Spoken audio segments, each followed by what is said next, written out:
السماء تجلل الرحمن.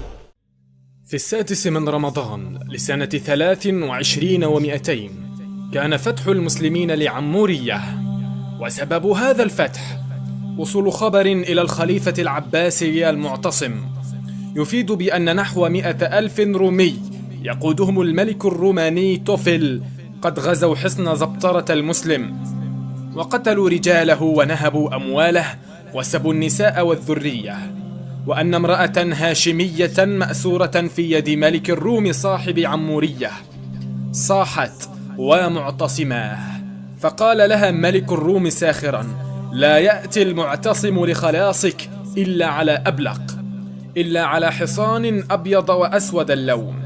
فغضب المعتصم وأعظم ذلك وقال: لبيك لبيك، ونهض لوقته ونادى في عسكره بركوب الخيل البلق، وركب حصانا أبلق، وخرج في مقدمة عسكره 4,000 أبلق، وجهز جيشا بلغ عدده في أقل الروايات 200,000 مقاتل، بينهم عدد كبير من القادة والجنود الأتراك المعروفين بالشدة وقوة البأس، أمثال أشناس والأفشين، وقد تجهز جهازا لم يتجهزه أحد مثله من السلاح وغيره.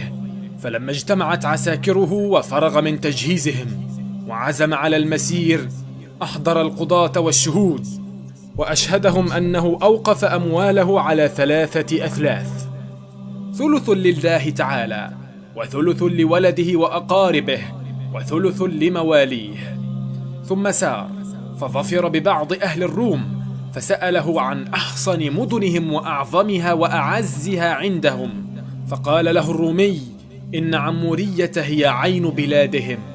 فتوجه المعتصم إليها وجمع عساكره عليها، فحاصروها وضربوا سورها بالمنجنيق حتى فتحوا فيه ثغرة، ثم اقتحموها وفتحوها ودخلوا إليها، فقتلوا أكثر من 30,000 من الروم، وسبوا وأسروا مثلهم، وهدموا عمورية وحرروا الأسيرة المسلمة وغيرها من الأسيرات المسلمات، وعادوا منصورين مظفرين.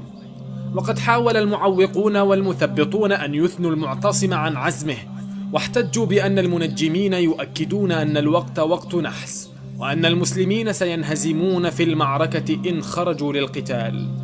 لكن المعتصم لم يتأثر بتخويفهم، وأصر على المضي للانتقام من الروم والاستجابة لنداء المرأة المسلمة وتحريرها.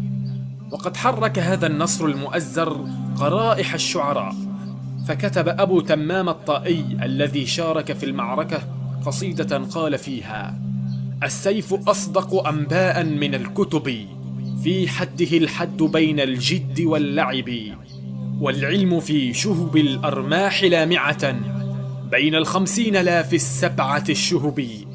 أين الرواية أم أين النجوم وما صاغوه من زخرف فيها ومن كذب، تخرصا وأحاديثا ملفقة، ليست بنبع إذا عدت ولا غرب.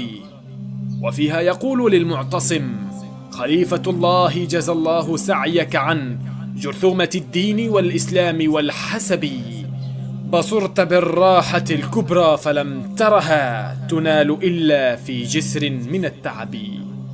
والمتأمل في هذا الفتح العظيم يجد فيه الكثير من الدروس، منها أن القيادة في نظر أصحاب الدين والشرف والمروءة ليست للاستمتاع بجاه الحكم وإشباع متطلبات الذات وتحقيق المكاسب الخاصة، وإنما شعور بالمسؤولية يدفع إلى التضحية بالوقت والجهد والمال والنفس من أجل إسعاد كل من هم تحت مسؤولية القائد، وتوصيل حقوقهم إليهم ورفع الظلم عنهم. فالقائد الحق هو من يمتلك الاستعداد لرفع الظلم عمن يعول، حتى لو أدى ذلك إلى تعرضه للأذى أو إلى فقد منصبه أو حتى إلى قتله.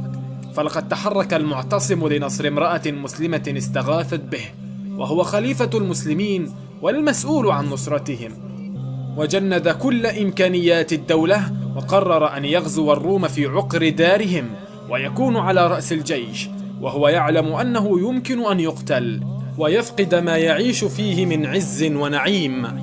لذلك جمع القضاة وأشهدهم على تقسيم تركته، وأن القائد الحقيقي هو من يستفزه المنكر والخطأ والظلم فيتحرك على الفور لإصلاحه أو تغييره أو محاربته، ولا يؤجل أو يسوف حتى يهدأ حماسه، ويؤلف السكوت عن الأخطاء والمظالم. فلقد قال المعتصم لبيك لبيك بمجرد أن سمع بالمرأة الأسيرة التي استغاثت والدماء الزكية التي أريقت، وتحرك على الفور ولم يؤجل أو يسوف، ولم يستجب للمثبطين الذين لا يخلو منهم زمان ولا ينجو من شرهم قائد.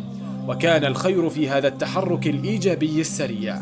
رحم الله المعتصم ورزق أمتنا قادة مثله يدركون معنى المسؤولية ويغضبون لأعراض المسلمين التي تنتهك، ويسارعون لنصرة المظلومين حتى لو فقدوا مصالحهم أو تعرضوا للأذى.